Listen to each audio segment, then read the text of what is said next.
Hello everybody, it's Unseen News here, and today we've gotten a lot of breaking updates today. And the first news we've gotten today is coming from the Russian Federation. So if you guys remembered in the previous video, we talked about how Donald Trump and Vladimir Putin were going to be holding a phone conversation yesterday. So that phone conversation has officially been concluded. So the Russian President Vladimir Putin held a phone call with Donald Trump that lasted over 2 hours of direct dialogue. So let's just go over the key points that were talked upon between the Russian President Vladimir Putin and the President of Donald Trump in their phone conversation. First, Donald Trump laid out his views on achieving a ceasefire in the Ukrainian conflict. Putin states that a ceasefire with Ukraine is possible, but only if proper agreements are reached. A future memorandum between Russia and Ukraine could include terms for a ceasefire and the foundational principles for resolving the conflict. Putin emphasized that both sides must seek mutual acceptable compromises. He also noted that the resumption of direct dialogue between Russia and Ukraine in Istanbul signals that both parties are generally on the right path, and Putin described the conversation as constructive and praised Donald Trump's approach on ending the war in Ukraine. So that was the key points coming from the Vladimir Putin and Donald Trump conversation. We further got more comments on the call between the two leaders by Donald Trump in a summit, in a conference, where a journalist asked him what happened in the call. So Trump continued to comment on his call with Putin. So he stated in a press conference to journalists that if there is no significant progress on Ukraine, the US will cede its role in the settlement to Europe. There is a red line after which America will leave the negotiation process. Ukraine should have remained Europe's problem. The US should not have intervened. The option of increasing arms supplies to Ukraine is also possible, but peace is a priority. As long as there is a chance to achieve peace, sanctions against Russia will not be tightened, Donald Trump noted. In 2 to 4 weeks, it will be possible to say whether Ukraine is doing enough for a peaceful settlement, and there will be no US soldiers in Ukraine, no matter what happens. So that was Donald Trump's side of his press conference. And furthermore, just like Donald Trump, Vladimir Putin also made some comments following his call with Donald Trump. So Putin stated here in your bottom left corner that a ceasefire with Ukraine is possible upon reaching relevant agreements. Russia is in favor of stopping hostilities, but it is necessary to develop the most effective paths of peace. Russia and Ukraine must find compromises that suit both sides. Russia is ready to work on a peace memorandum with Ukraine, including a ceasefire. The main thing is to eliminate the root causes of the crisis. So that was Vladimir Putin's statements following his call with President Donald Trump. And furthermore, the next news we've gotten today is coming from the Russian and Finnish border. So we've gotten some news today that Russia beefs up forces near Finland's border. So Russia is increasing its military presence near the border with Finland. Russia is strengthening military bases and building military infrastructure near the Finnish border. The New York Times reports, citing satellite images here in your bottom left corner. So analysts believe that the region could become a new flashpoint, particularly in the Arctic, with estimates suggesting that Moscow could deploy thousands of troops there once the active phase of the Ukrainian conflict ends. So Finnish officials predict a significant Russian troop buildup, potentially tripling the current levels on the border with Finland within 5 years. So this all started happening since, obviously, Finland joined NATO in April 2023, after which the Russian border with the NATO alliance more than doubled to 2,530 kilometers. So we've gotten some satellite images supporting Western claims of a Russian military buildup and building military infrastructure. So I'll keep you updated on that. And obviously, Finland has condemned the recent actions of Russia, and Finland might be doing the same in the near future. So I'll keep you updated on that. And furthermore, we've also got some more tension today coming from the Barents Sea here. So we got some news today, if you can see here in your bottom left corner, that 2 Russian Tu-95 MS bombers were flying over the neutral waters of the Barents Sea here, and at certain stages of their flight, of the Russian squadron flights, foreign NATO countries started intercepting the Russian squadron. So you can see here in the bottom left corner, we could see Norwegian and even Finnish and Swedish jets intercepting the Russian squadron, intercepting Russian Su-33s and the Russian Tu-95 MS bombers. So very interesting news. And the next news we've got today is coming from Ukraine. So we've got some news today that Australia has officially started shipping 49 retired M1A1 Abrams tanks to Ukraine. ABC News has confirmed. So this actually puts Australia in the official first place of sending the most Abrams tanks to Ukraine. So now with these retired 49 M1A1 Abrams tanks, Australia has now officially taken first place of sending the most Abrams tanks. So you can see here in the bottom left corner, Australia has sent 49. In second place is America, sending 31 Abrams tanks, and obviously Donald Trump with 0. And furthermore, the next news we've got today is coming from Romania. So we've gotten some news today that the Romanian presidential elections have officially ended, and the pro-EU candidate Nicolae Dan has won the Romanian presidential election. Exit polls support. So the mayor Nicolae Dan wins the presidential election by 9% over George Simon. So, his opposition, George Simon, concedes in the Romania election. The leader of the opposition party admitted a defeat and congratulated his rival, the Bucharest mayor, Nicolae Dan. He stated that we will continue our fight for freedom and our great values, along with other patriots all over the world, Simon added. So, I'll just give you a summary of Nicolae Dan's political stance, the new president of Romania. So he's very pro-European Union and NATO alignment. He advocates for Romania's strong ties with the EU and NATO, emphasizing integration and cooperation with Western allies. Nicolae Dan has advocated for anti-corruption and transparency. He is committed to combating corruption and promoting transparency in governance, building on his background as a civic activist. And lastly, his support for Ukraine. So Nicolae Dan firmly backs Ukraine and in its conflict with Russia, advocating for continued support. So Nicolae Dan is now going to become the new president of Romania, and he's a very big supporter of the EU and NATO and Ukraine. And furthermore, the next news we've got today is coming from the European Union. So we've got news that the European Union has officially approved its 17th package of sanctions against Russia, intensifying measures in response to the ongoing conflict in Ukraine. This latest round, finalized on May the 14th, 2025, focuses on disrupting Russia's oil exports and targeting entities trying to curb existing sanctions. So the key components of the 17th package of the European Union sanctions to Russia is that the EU has blacklisted 189 additional vessels, including oil tankers associated with Russia's shadow fleet, a network of ships used to bypass Western oil prices caps and export restrictions. This brings the number of sanctioned vessels to nearly 200. Sanctions have also been imposed on over 30 companies involved in supplying dual-use goods, which can be utilized for both civilian and military purposes, to Russia. Additionally, 75 individuals and entities connected to Russia's military-industrial complex have also been sanctioned.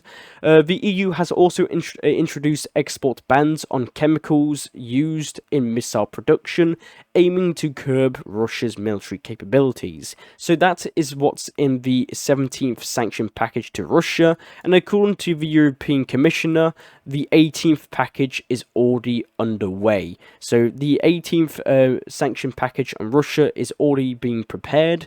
We've also gotten some more news today that the European Union has also agreed to lift all sanctions imposed on Syria. So this is a very big step for Syria. So this comes after maybe a couple weeks after Donald Trump's Saudi Arabia visit, where he promised to lift all sanctions on Syria as well. And furthermore, the next news we've gotten today is coming from Israel.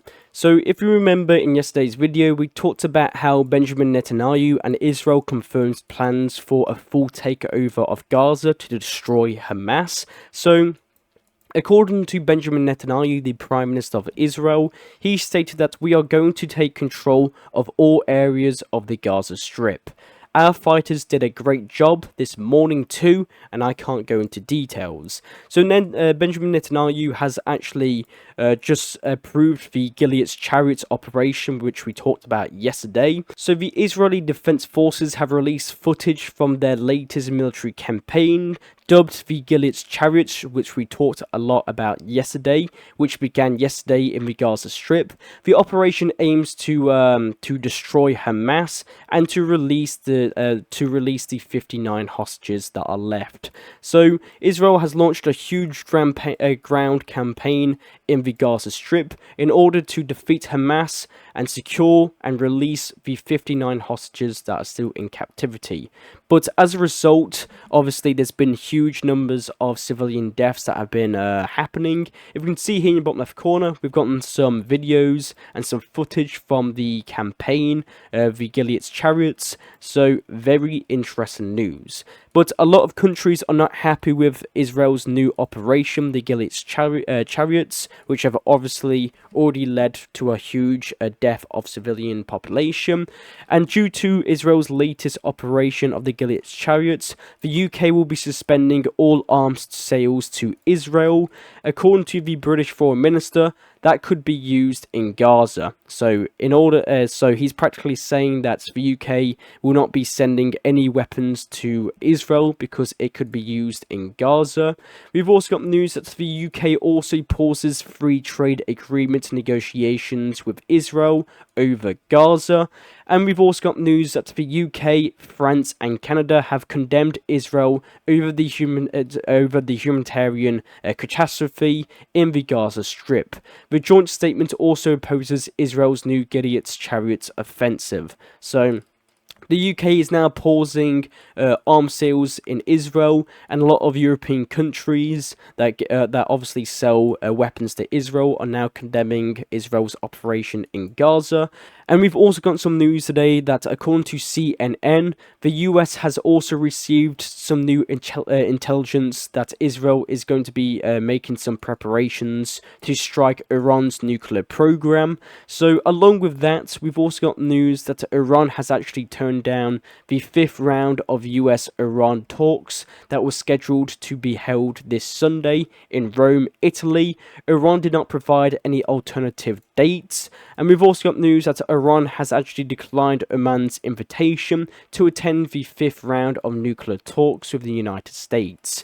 So, if you remembered a couple of months ago now, we've been talking about the Iranian and American nuclear talks. So the talks are basically that America will lift sanctions on Iran in order that Iran does not build and make a nuclear weapon with its nuclear program that enriches uranium. So it seems that Iran will not be attending the 5th round of nuclear talks, and obviously Donald Trump is going to be very, very mad at that outcome, that Iran won't be attending the 5th round of nuclear preparations. But furthermore, we've also got some news today coming from Syria. So we've got news that Syria and the UAE sign a $800 million deal for the Taros port after scrapping the Russian agreement. So Syria has just signed a $800 million investment deal with Dubai-based DP World company to develop and manage the terminal at the port of the Taros port.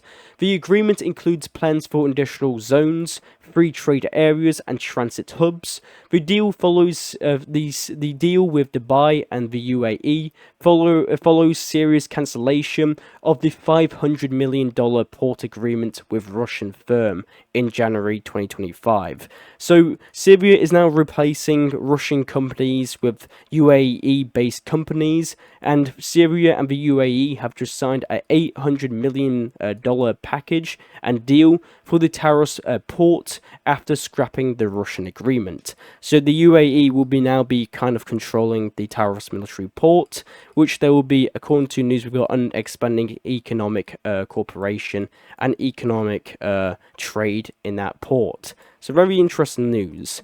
The next news we've got today is coming from Africa, more specifically coming from the African countries of Senegal and Burkina Faso. So we've got news that Senegal and Burkina Faso has deepened ties to address the Sahel security crisis. So the Senegalese and Burkina Faso governments are reinforcing bilateral cooperation to address escalating security threats in the Sahel region, alongside other strategic areas of mutual interest. These priorities were highlighted during a 48-hour working visit by the Senegalese Prime Minister to Burkina Faso. So, along with that, we've also got news that Burkina Faso and Senegal have just signed a defensive cooperation agreement that brings Senegal's and Burkina Faso's military cooperation even closer. And furthermore, the next news we've got today is coming from China. So we've got news that Communist China, or the People's Republic of China, has just issued a navigation warning for a live fire exercise in the Taiwanese Strait for May the 20th to May the 22nd. The exercise had no advance warning. The exercise coincides with the one-year anniversary of Taiwan's President Lan Ching's administration. So, on the one-year presidential administration of Lai Ching's administration of Taiwan, China has just issued a live fire exercise from the 20th of May to the 22nd of May. And furthermore, we've also gotten some news that China is reportedly planning the first flight of the heavy-duty drone carrier Justan SS UAV kamikaze drones in June, the Economic Times reports.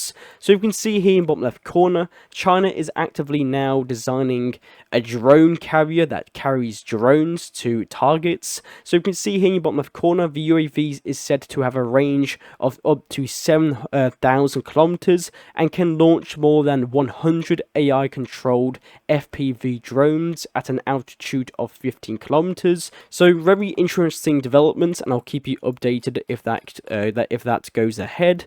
We've also got some news today coming from Taiwan that Taiwan has just decommissioned its last nuclear reactor, entering the last phase of its nuclear-free homeland energy policy. So in 2024, Taiwan imported 97% of its energy, making its energy-intensive industrial potential very vulnerable to blockades. So now with Taiwan decommissioning its last nuclear reactor, Taiwan now imports 97% of its energy by sea, and obviously it's very vulnerable to a naval blockade. We've also got news today that Taiwan's President Lan Ching said that while the island of Taiwan wants peace and dialogue with China, it must continue strengthening its defenses, marking 1 year in office. So, according to the president of Taiwan, peace is priceless and war has no winners, but warned against dreams or illusions about China's intention. China, which calls Lai, the president of Taiwan, a separatist, has rejected his offer for talks. So, very big news. The last news today is coming from the United States, where we've got news that the US has just unveiled a new nuclear bomb, the B-61 F-13, which was developed a year ahead of schedule. Its power is 24 times greater than the bomb dropped on Hiroshima.